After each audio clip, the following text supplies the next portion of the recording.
Hi, I'm Brian Eicher. I'm a behavior specialist here in South Brunswick. I just received my doctorate in school psychology and then joined the team this year as a behaviorist.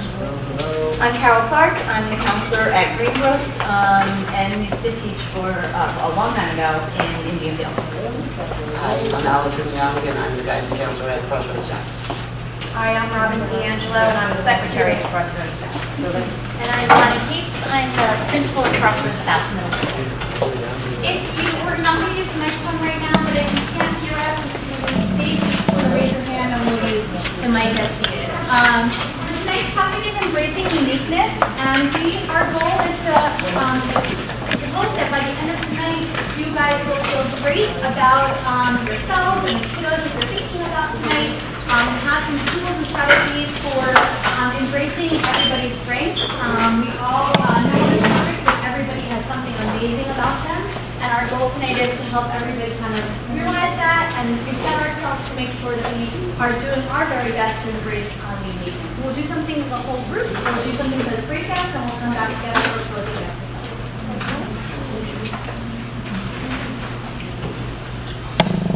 Excellent. So I'm going to get us started. So in order to make this kind of as effective and as efficient for all of us as possible, it's important for us to kind of just lay the groundwork a little bit for what we're looking for tonight. In the theory or the space of embracing uniqueness, we're going to have to talk about things that might not be so comfortable.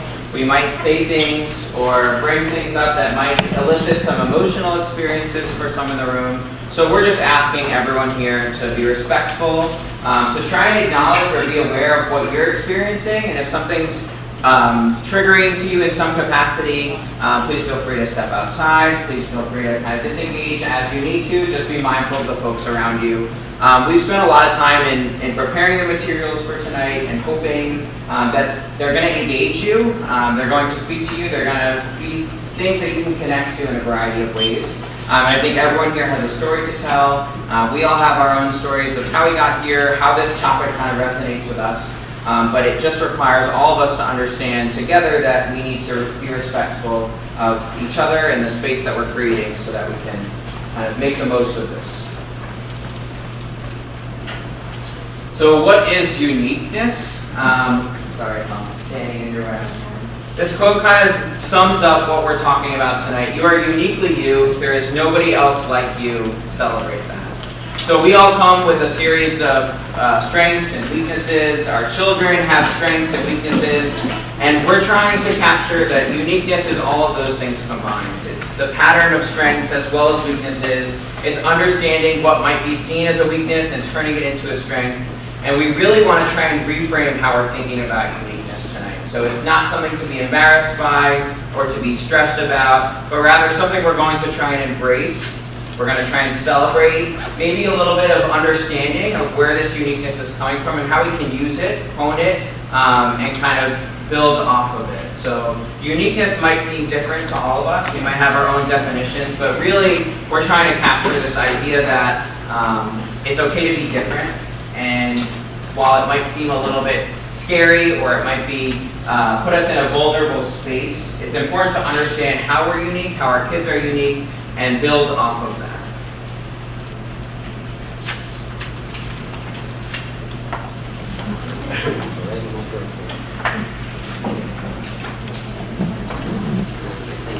So hi, I'm Allison Young and I am the counselor again at Crossroads South.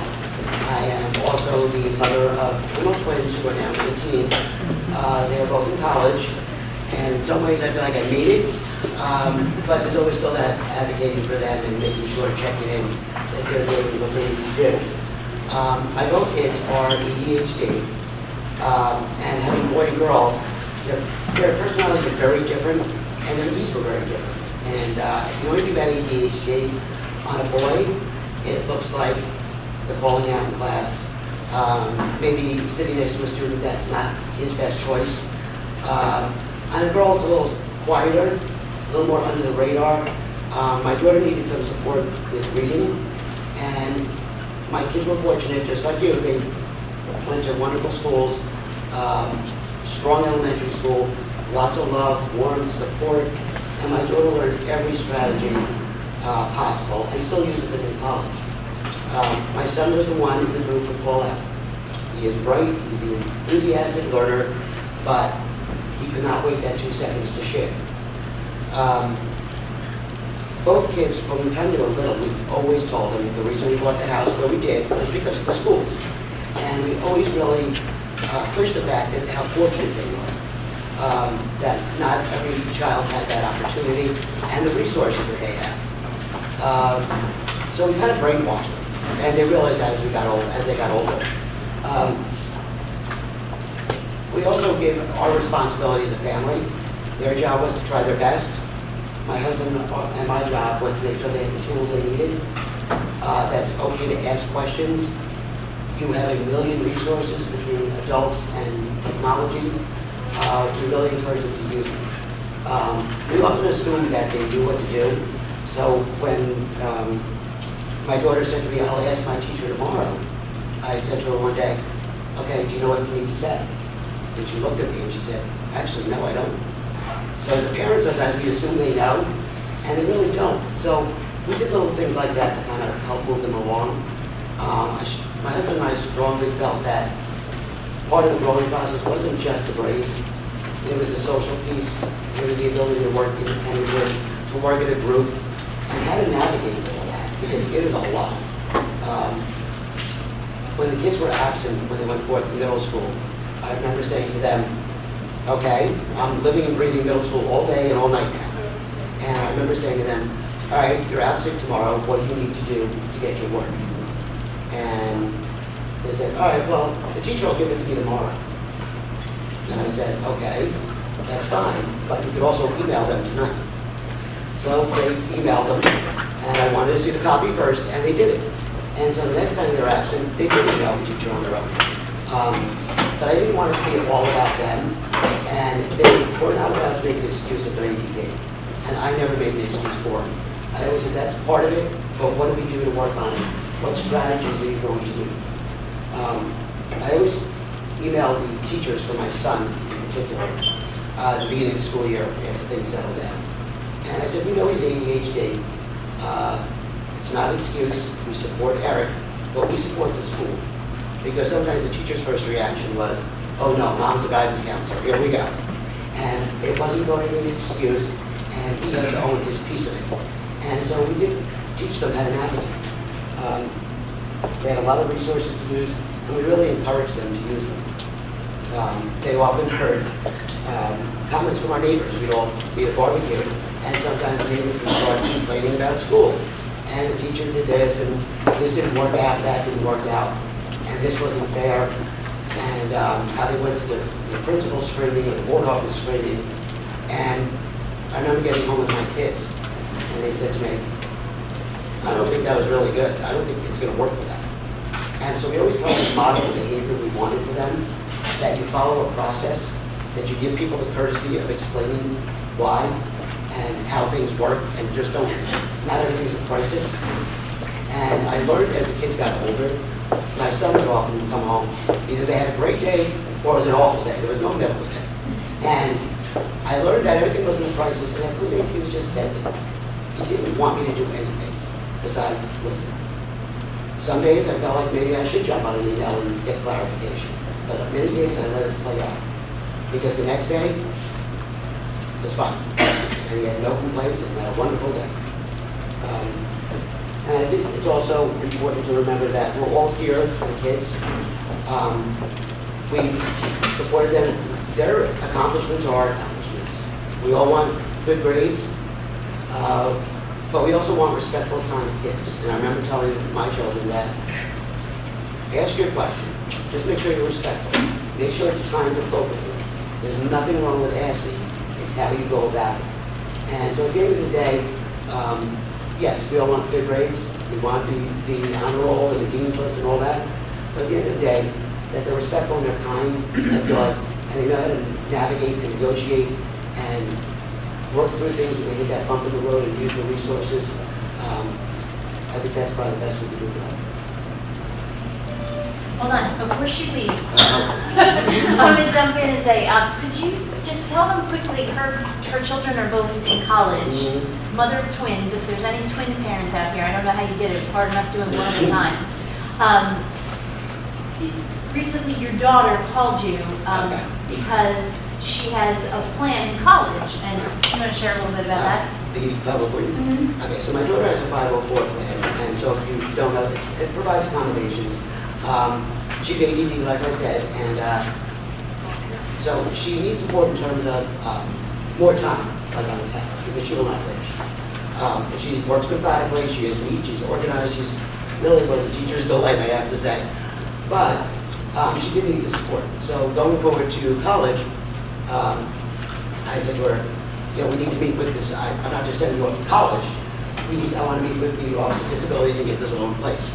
So I said to her, okay, and we met with them, and I finally said to her one day, even in high school, what do you need? I didn't say what I think you need, I'm not in the classroom with you. So sometimes as parents, we think we know what they don't want, and that wasn't the case at all. She said, I don't need that, but I need this.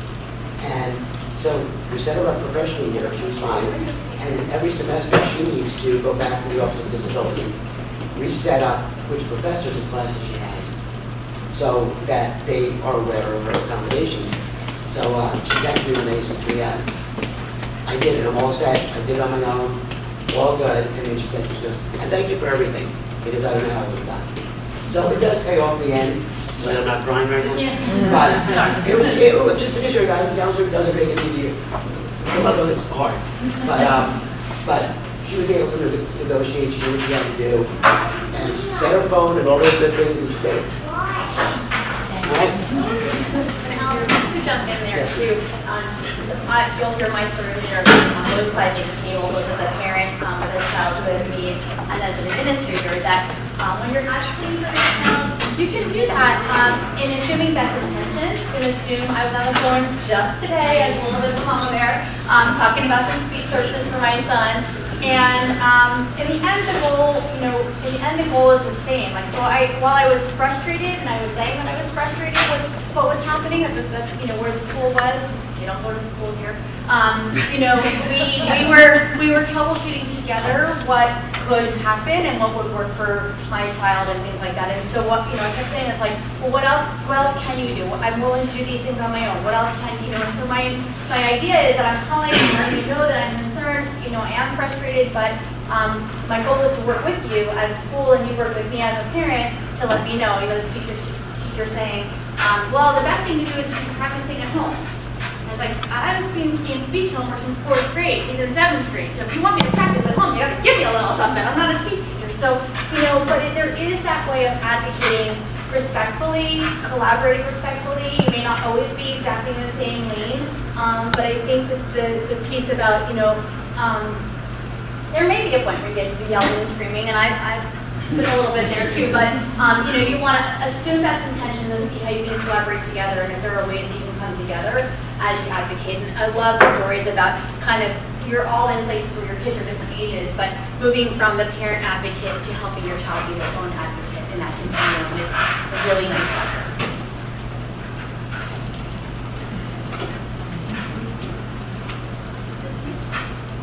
Is that you? There we go. That's me. I'm going to hold this up though. Okay. I'm Carol Clark. I have 3 children, 21, 19, and 17. I know, right? Somebody just said, wow, I know. I'm going to say my family is unique in that we have 2 children that were born to us. My 3rd daughter we adopted from China. So you would think like, oh, the kids that are born to her, she must understand them. No. So the one who is from China is so much like me. Like if you saw her, you would be like, oh my gosh, she talks just like Carol Clark does. And the other one's not so much. So that even like looking at your child's uniqueness and how they communicate with you and how you communicate with them will have a big impact in your relationships with them. So I'm going to talk a little bit about communication.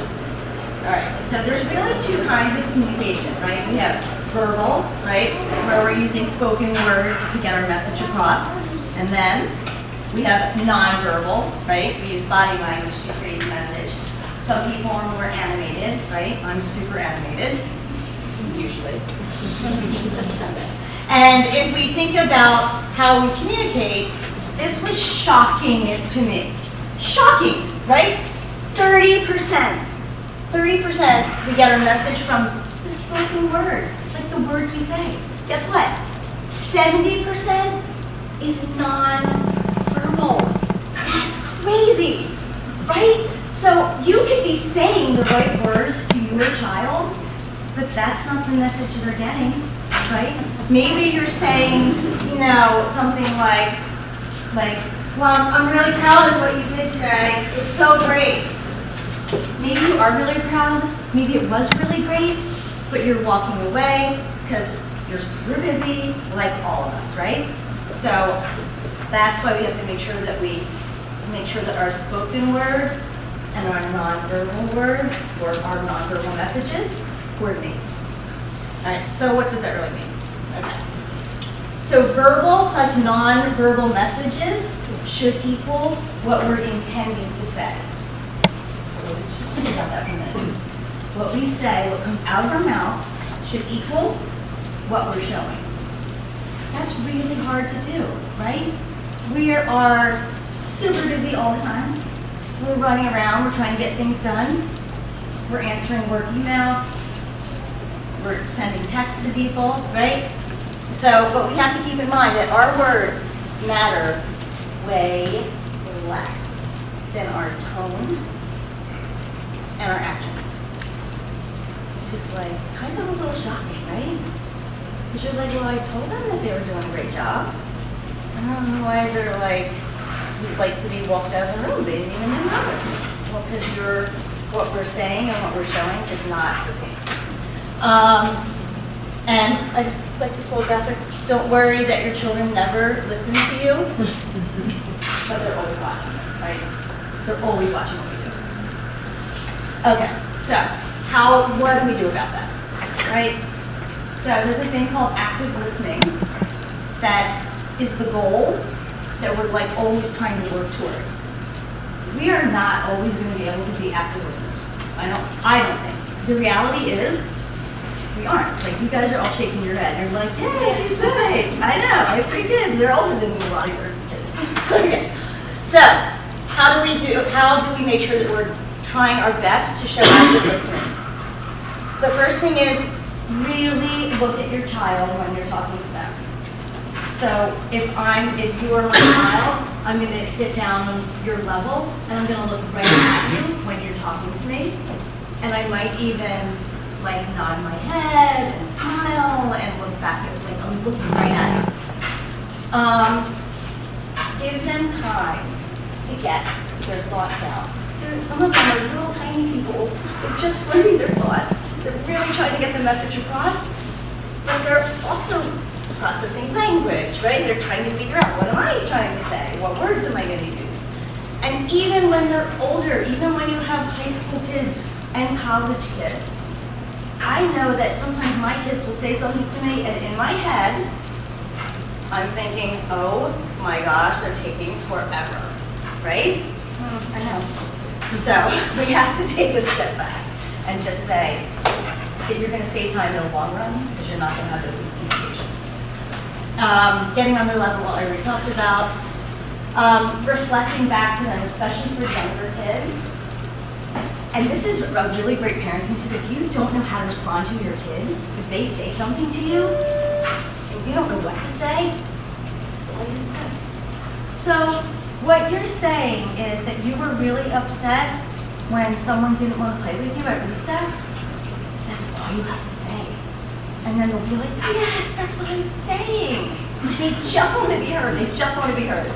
And the last one is the hardest of all. It is so hard for us to put away distractions, right? Texting, talking to others, walking around. Even as I'm talking to you, right? I'm walking around a little bit. It's hard to do, but we just have to try our best to do that because it shows them that what they're saying to us is really important. That's the non-verbal message. Okay, I have a little example of active listening. It's a little clip.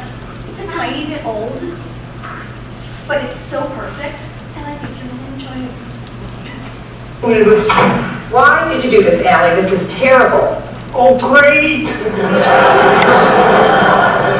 This is Michael's giraffe. He's crying now. Why did you do this? Cause. Cause is not an answer. Active listening. Ray, It works. I just use all the worst kids in the neighborhood. look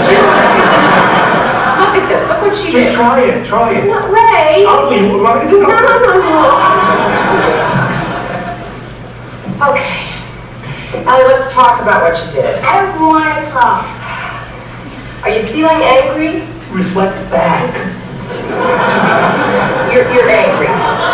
Yes. Okay. But it's not okay to rip up toys when we're angry. I'm judgmental.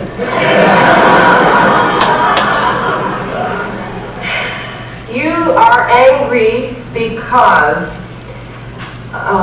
Because it used to be your toy. Yes.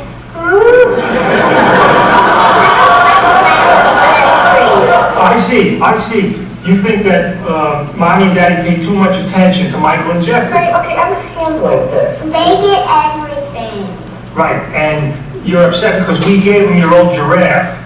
I still liked it. But you weren't playing with it. But that doesn't matter though, because it was still yours. And you're mad because we gave it to Michael without asking you, right? Right. Well, Mommy and Daddy made a mistake. And everybody makes mistakes, right, Mommy? Yes. You feel better now, Allie? Yes, can I have the giraffe? Well, it's broken, honey. I know, I want to try to fix it for Michael.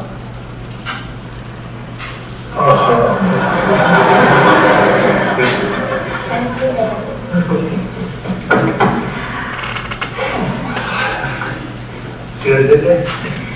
Yeah. Can't believe it. It's pretty amazing. You did it. Anything else need taken care of? Well, So that's an example of active listening. You also see, this is going to kind of lead into the next topic, I think. It will. Where sometimes parents are not on the same page, right? Like, she was gonna, probably start yelling. He was, all feeling great because he just, dealt with the neighborhood kids on this active listening piece, right? And he's like, oh, I'll handle it. Which, by the way, doesn't that make us, really bad moms, right? And you're like, what? I thought I was handling it. So sometimes parents are not on the same page, and I think I'm just gonna do that one. All right, I'm in over my head here, following all these people. My husband and I are never on the same page. We are South Brunswick residents. My children went through South Brunswick School District. I have a 22-year-old and a 20-year-old. The 22-year-old had a lot of anxiety, depression, tried to commit suicide, was not in a very good spot, very intelligent girl, and I took everything for granted because I was like, what could possibly be wrong with her? She does sports. She's in every AP thing. She's, gets an A on everything. But if she didn't get an A, she'd have a problem. She was hard on herself. It was not my husband and I that was hard on her. But she was a junior in high school when it all came out. She was hospitalized for a few days and then went to Carrier for a week. And it came out that she didn't feel like herself, and Kayla is now Mika. Kayla's transgender, so we now say he, him. We have to learn, the pronouns. Mika is graduating college this May. We are very, very proud of him that he overcame a lot of obstacles that he had to overcome. We advocate very much for him. I have to say though, my husband every once in a while still has these little comments that I say, you have a gay son upstairs, watch what you're saying. The other day he just said, why are all these commercials about gay people or, a black person with a white person? What happened to just regular normal people? And I have to remind him. Nobody's, we're all society here. We're all equal here. Okay, now we had to deal with my son transitioning But we have another sibling. For 2 years, did not speak to her brother. Didn't understand it, was sick by it. She started acting out. Miss Nikichuk at the high school had me on speed dial the senior year of high school because she just wanted attention. She did everything she could to just get our attention. So finally, after 4 therapists, I think we took her to, nothing worked because she was just so bullheaded. She said that my son was weak, just wanted attention. But Jennifer, she got this boyfriend now. She's at Rowan College. She got this boyfriend who changed her and said, "You have a sibling." This boyfriend is from foster care and he doesn't have any siblings. So he's like, "You have a sibling. You better turn your world around and like accept this person for who he is." So when we talk about perfect families, not everybody has a perfect family. I mean, so we are in a good place now.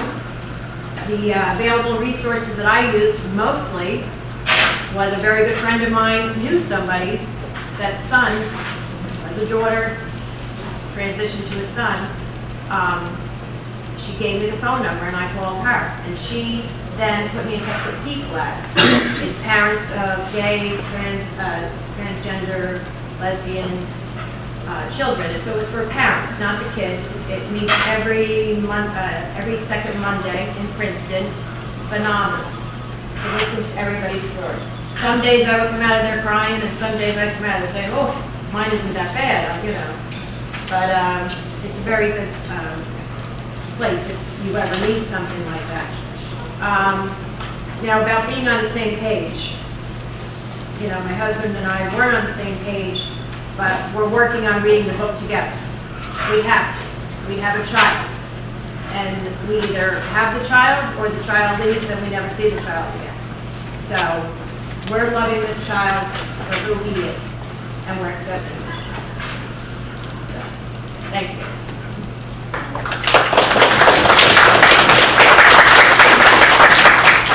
So, I'm Jody, and I have 2 children, a 14-year-old daughter, Olivia, and a 12-year-old son named Max. And Max has been, is the one I'm going to speak about in terms of sharing and not sharing labels.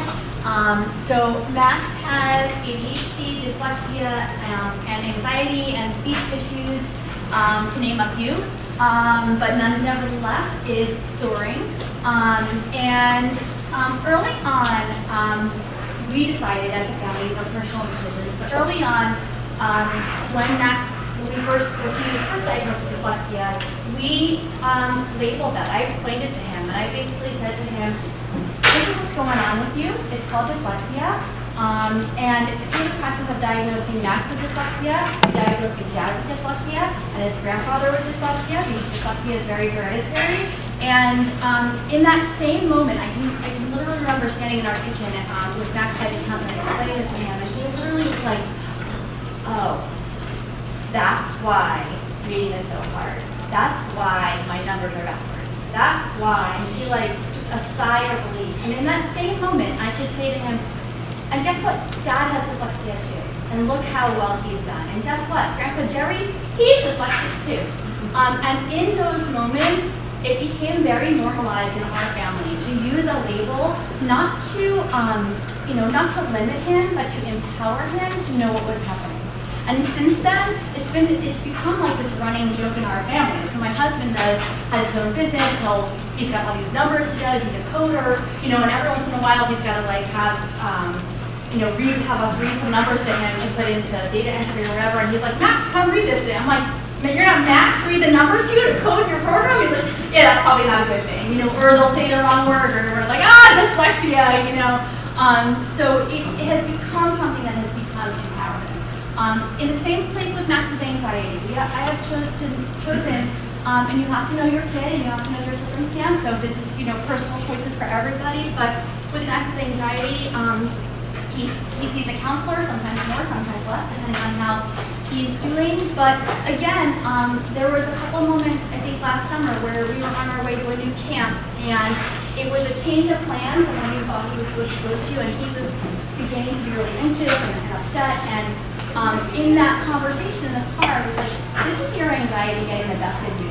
You have all your friends at this camp. This is a basketball camp. You know everybody's going to be there. I wouldn't have signed you up for it. I didn't think it was going to be great. And your anxiety, you're letting your anxiety get in the way of you having some fun this week, you know?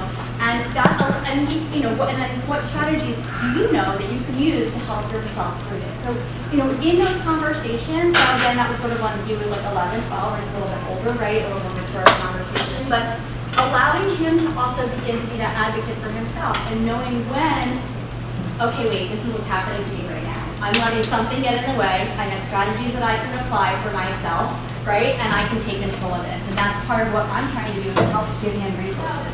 Every time we go to a counselor or go to the counselor, if he's feeling upset, I always tell him that the best gift that I can give him is the gift of knowing that it's courageous to reach out when you feel like you need to reach out.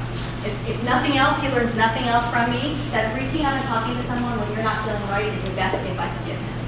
And so we've also tried to normalize that process. You know, he, you know, even, and ADHD too, like his neurologist will say to him, we just were there for a visit, his neurologist will say to him, my son is medicated, personal choice, but my neurologist will say to him, you know, Max, your medication does not make you smart. Your medication helps you be as smart as you are and apply it there, but that doesn't control you. And again, we have conversations all the time about, for him, what that medication feels like in and outside of his body, wanting him to be his own advocate. So I will say to him at age 12, you know what that feels like in your body and out of your body. If you feel like that's not a choice for you, I'm ready for you to make that decision, right? So this is just things that we just try to normalize in our family and an ability to work around some of these labels. And the reason I wanted to share this piece was just that people label us all the time, right? People apply labels or don't apply labels, and that's your choice how you want to embrace it. But my thinking and our philosophy in our family was, if we take these labels head on and we name them and we normalize them, they will be things that empower us rather than limit us. And that's kind of the approach that we've been taking. It's personal choice. You got to know your kid, right? And you got to know your family. But that's just kind of the approach we've taken with this idea. So this idea of sharing and not sharing labels was something that I thought I'd just bring my personal experience to and how to share that. Keep logging back in here, sorry.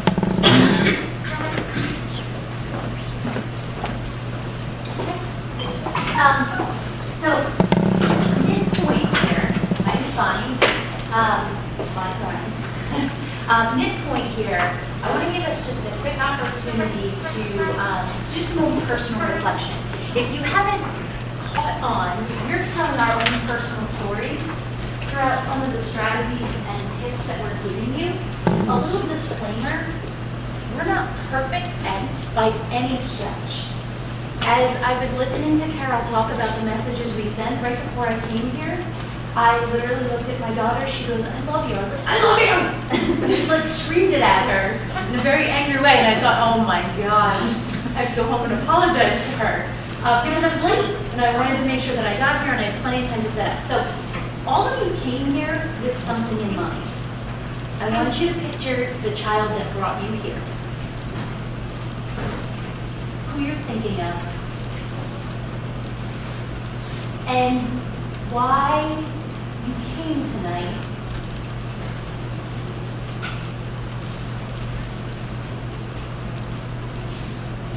And we're going to have you think about that child again later on.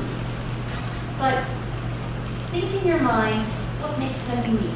And if you feel comfortable, I'd like to give you just a few minutes to share at your table why you came, that child, and what makes them unique. Go ahead and share, and we'll bring you back.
I promise you'll have more time. 3, 2, 1.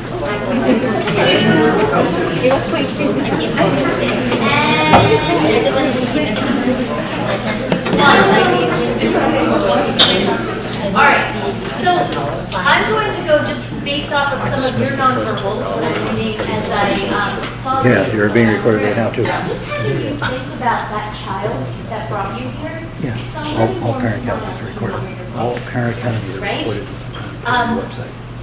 When I first started teaching, I remember being in new staff training, and it was my first time sitting in front of like an eager teacher. I couldn't wait. I had no kids. I was just super excited to start teaching. And our superintendent at the time spoke to us, and he said to us, his message was, I want to remind you of this. Every child that comes in front of you is somebody's child. I didn't have necessarily a frame of reference. He said every child that comes before you is somebody's child. And that child is the best one they've got. They are not saving the good ones for home. They're sending you the best child they have. That has never left me, ever. So my personal story that I'll share with you is I have 2 children. One is a 13-year-old girl, the one I yelled at. And I have a 9-year-old son. When I had my daughter, she was easy. I really thought I was a good parent, and I really did. Okay, and then came my son, and then I went, I am not a good parent because he was hard, he was difficult, he was a challenging baby from the start, cried all the time, hated his father, which meant I had him all the time, right? I couldn't even pass him off. But he was different. He was unique. He was special. He was my son. He was a piece of me, right? He then journeyed into daycare, which they loved my daughter, and she was great, okay? He came, and they had expectations. I'm the youngest of 2, so I know what that's like being the youngest to come in and everybody thinks I'm going to be my sister. And I was like, I am not her. We look a lot alike, and I am not her. But then my son came in. I must have cried for 4 years straight every day that I dropped him off because they didn't love him. And they never said it. I don't want to say bad things. They never said it, but I could feel it. I knew it. He was hard. He was difficult. He was irritable. He was a challenge. But I loved him because he was my son. And I struggled a lot to find ways to say, how could they see the good things that I do see in him? And he has so many great things. He's not an athlete. He's not anything. I push him into do as many things as possible. And I worry sometimes that he's going to be teased and made fun of because he has no skill whatsoever. But I do push him there. But each time I dropped him off, I remembered I would cry and sit in my car. I'd go super early, drop him off, try and get him set up with breakfast. And I would sit in my car and say, one day somebody will see what I see. So I want you to hold on to that, and I share that with whoever can connect with that story. Hopefully there's lots of people, we have a unique perspective here, that you can connect with somebody that's told their story. But just don't lose sight of that. Always make sure that you hold on to what you love most about your child, because that is what makes them special, and that's why they're a gift to everybody. And you will find people that will see their gifts as well. Our topic is talking about connecting early. And in the case of my son, I had to connect early because I was getting called early. But I had to figure out what I could do to partner with his teachers and to figure out how I could sort through the messiness to make sure that he was having the best day that he could possibly have, and they were having the best day that they could possibly have. But when I want to connect in with my daughter, so we talked a little bit about anxiety. My daughter had a lot of hidden anxiety, and I didn't realize it until she was in 2nd grade. And I saw, I don't know a better way to explain this, but like dig marks in her legs. Second grade, dumb. I didn't know what was going on. I did talk to the teacher, and I found out that there were a lot of little tics that she had had along the way. Clearing her throat, blinking a lot. And I had noticed them, but I wasn't quite sure. I let it go. Because I didn't know, and I just told her stop. Which is probably the worst thing I could do. But I learned later on there was a lot of stress and a lot of anxiety. And if you're not familiar with that, it's really not something you can control. And for a little kid, she couldn't control it. And I really wished that I had reached out super duper early to get her the help and support that she needs. And that's why I say, as much as you can, you have to be, this sort of connects in with your being an advocate for your child. Make sure that you connect early, and let's not use mental health as a stigma anymore, at all. My daughter, and I share this with any of the families that I speak to in the same conversation, my daughter goes to a counselor every week. I love it, it's the best thing possible, but she still struggles through ups and downs. I remember having a conversation with her recently where she was going through a tough period. And one of the strategies that I would share with you is that she was so focused on what she didn't have and life circumstances that had happened to us as a family and what she was missing in her life, that she lost sight of what she did have. And I was frustrated because I was thinking as a parent, I'm trying to give her the best life I can give her and do everything I possibly can, and she doesn't even appreciate it. So we started a gratitude journal, and one of the strategies I was kind of telling them, she's 3 notebooks in and hasn't missed a day. And the plan is that every morning she gets up and she just writes what she's thankful for that day and what she appreciates that day.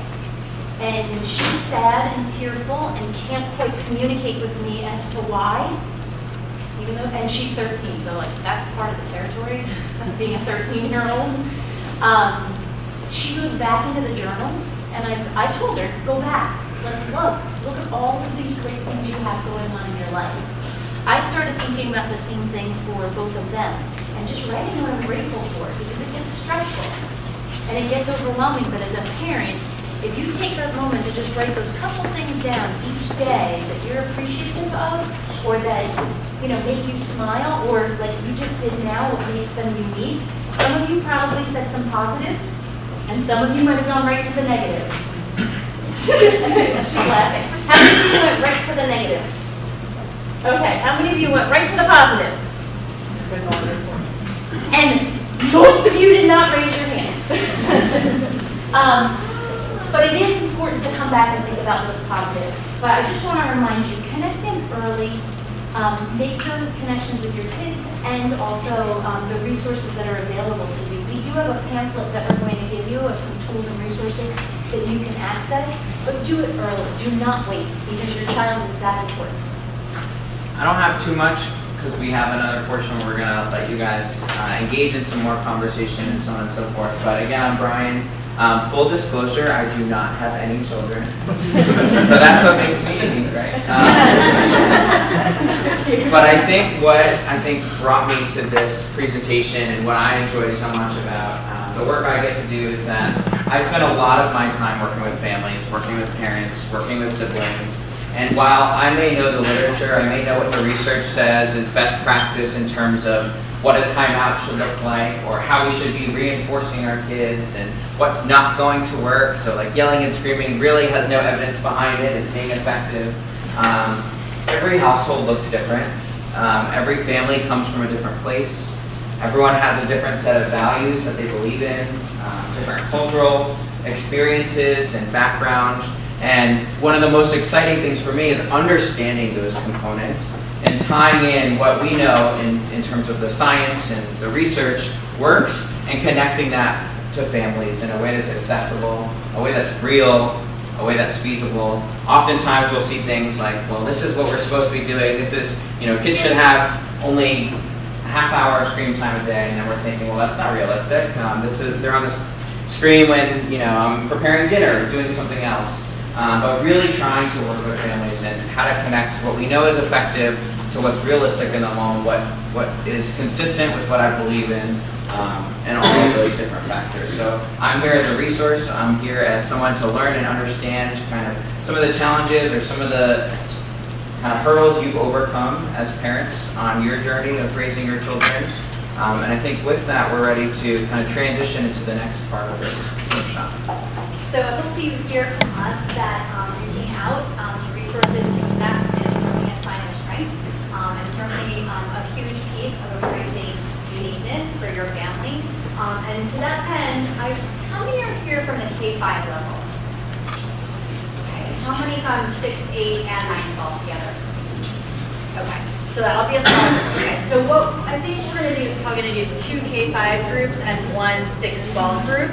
And we will, we're going to sort of facilitate some conversations with you, but this is your chance to either tell your stories as you were before a little bit, or ask some questions, or think about some of the things that we'll be talking about and how they might be more applicable to who you came in mind thinking about tonight.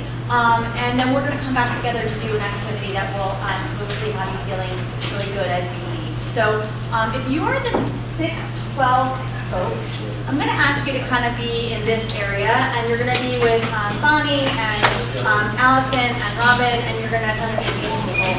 We'll have half of you for K-5, whatever in this order.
Struggle with them, try not to make eye contact because they will make you feel horrible. And they can read you. I will tell you the fast forward. This week my daughter sent me a text, and she had me and so she texted me to tell me, God forbid I didn't know this, we didn't know in the first place.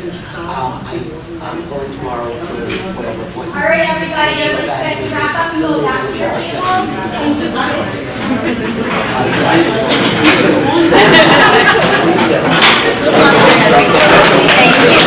We're going to come back, and we have one more activity we really like.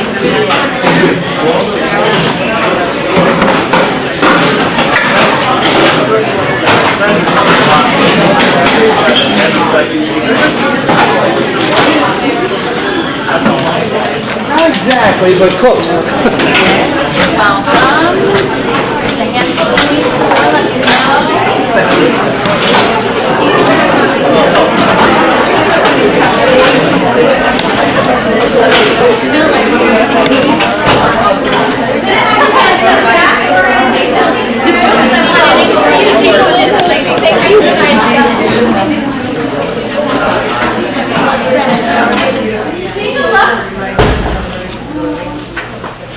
shout out what you see. What word do you see? Anybody see anything good? Evil. What did you see? Evil. Did you see good and evil there? Yes.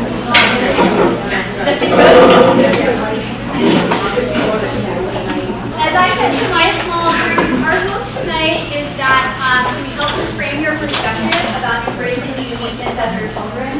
And it really is how you see it. Not that we're saying your children are evil, but we thought this was a good example of sort of it's how you see it and how you frame it. I'm sure we didn't answer all your questions about embracing uniqueness tonight, but we're hoping we gave you some perspective. Our closing exercise is the I Love You Challenge. And this comes from something I saw on Facebook that was coming up to the first 2 days of February, where they put a challenge out there that each morning, February 1st through 14th, you write a heart, you put a heart on your child's door and you write something about them that you love. So I was like, oh, that's really cute. I'll do that for my 14-year-old and my 12-year-old and my husband. Day one, I was like, and it's gotta be specific. Like, you can't just write the same thing on 3 people's hearts. They see each other's hearts. So, day one, I was like, I totally got this. Day 2, I'm like, all right. Day 3, I'm like, wow. I'm like, I love that you love to be active. I love that you are such a caring friend. I love that you work really hard. And as the days went on, really was pushing myself to dig deep. Of course, I love them so much, but to name all of those amazing qualities for only 14 days of February was more challenging than I thought. So right now, I gave you should have on your tables, you guys all have the little I love you list? Okay. So think about, you guys know what?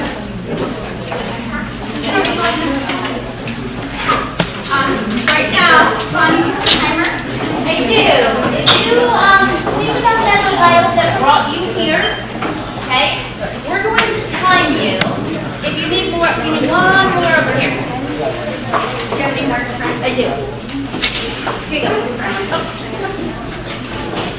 Oh, a pen. A pen. There's pens right over there. So here's what we're going to do. Think about that child. You have 1 minute to write all the things you love about them. Yeah. Go. Go.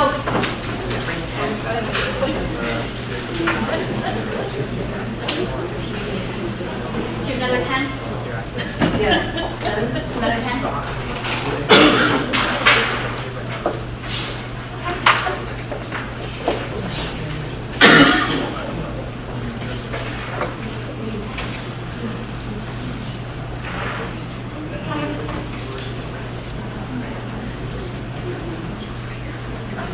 That was only 30 seconds. Keep going.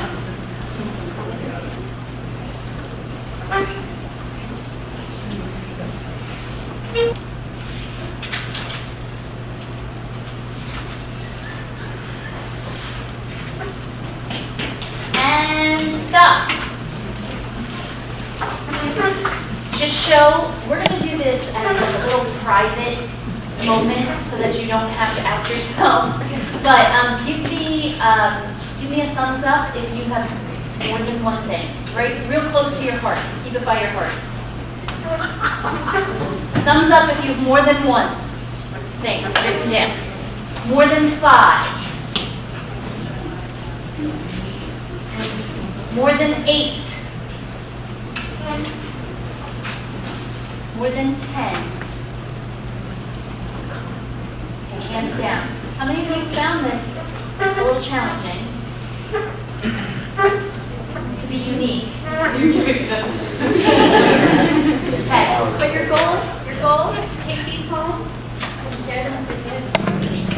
Tell them how amazing they are. You could do it in the next 5 days, 7 days, in the car. And they're gonna be like, you're so weird, Mom. You're so weird, Dad. Like, what are you doing? But we do not tell our kids enough how amazing they are. And we do not name specifically why they're amazing. So this is a good reminder to have that gratitude piece and that gracious piece. And my kids aren't taking their hearts down. And I think they were like, where's number 15? I was like, all right, I'm done. Maybe next year. But it really pushed me to be specific and really think deeply about each of those people in my life. And so I thought it would be a really nice way for us to end this evening or summarize this evening about celebrating who you think you're making about.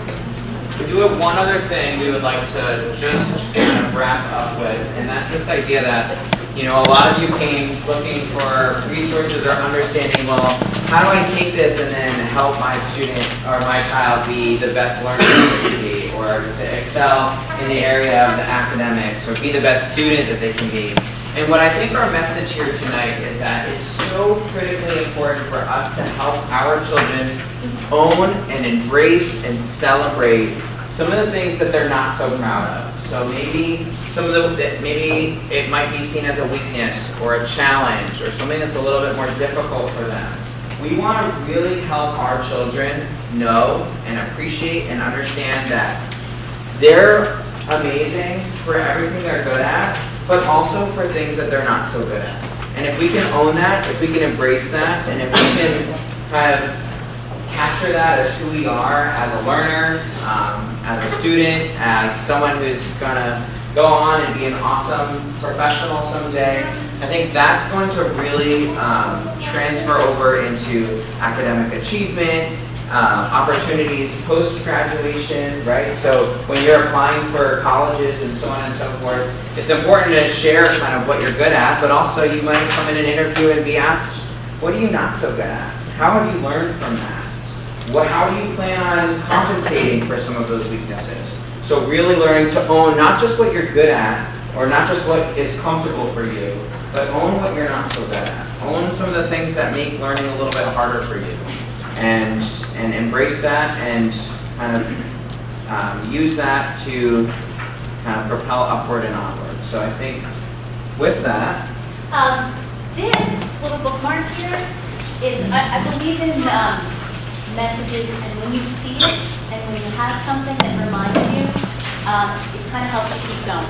We had a conversation in our secondary group about social media and how the posts that your friends put on social media or the people put out there on social media are a snapshot that you have no idea what happened before or after, okay?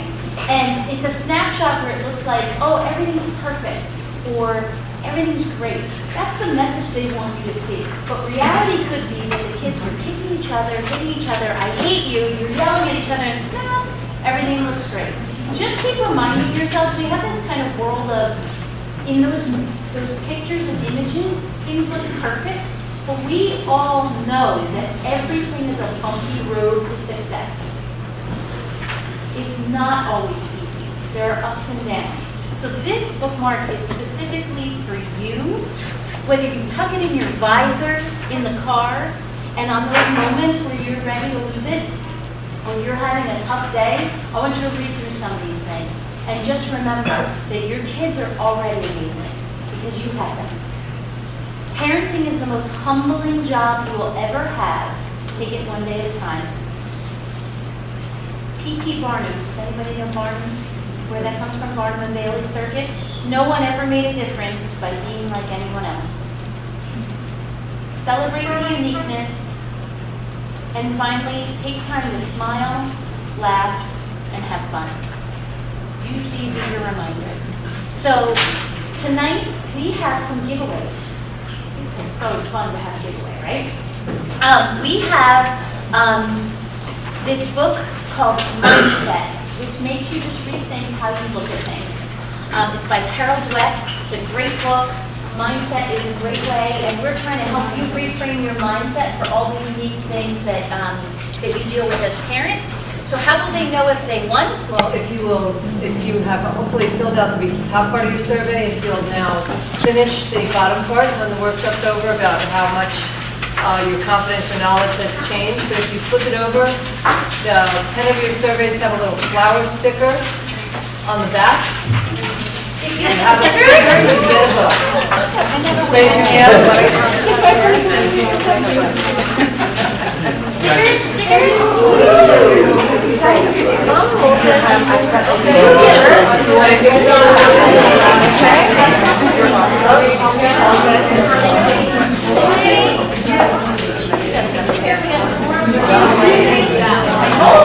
You can use me on the way out, maybe on the table. We have 3 people at the same table. Let me see that sticker. I'm not sure about this. Put your hand up. So,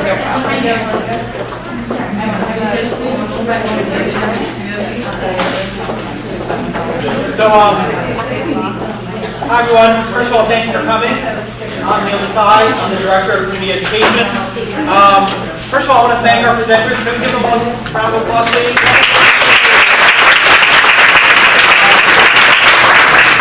Thank you for sharing your personal stories as well, and then helping us all become better parents and also educators. So I really appreciate that. This book is absolutely amazing, like Bonnie said. I've read this probably 2 or 3 times, and I continue to refer to it. So if you did not win it, it's probably available at the local library, and you can probably even just Google it. There's some articles about this book as well, so you can learn about it. You have your survey as well, and then you also should have a copy of this. This is our upcoming workshop. It's Tuesday night. But on the back of this are future workshops as well, including the one on Tuesday night, which is the Department of Student Services. But there's also 2 more. There's that Saturday special, which is Social Media and Tech Symposium. It's one of our more popular workshops. It is on a Saturday. And if you have a child grades 4 and up, you can bring your child, and they will also participate in the workshop as well.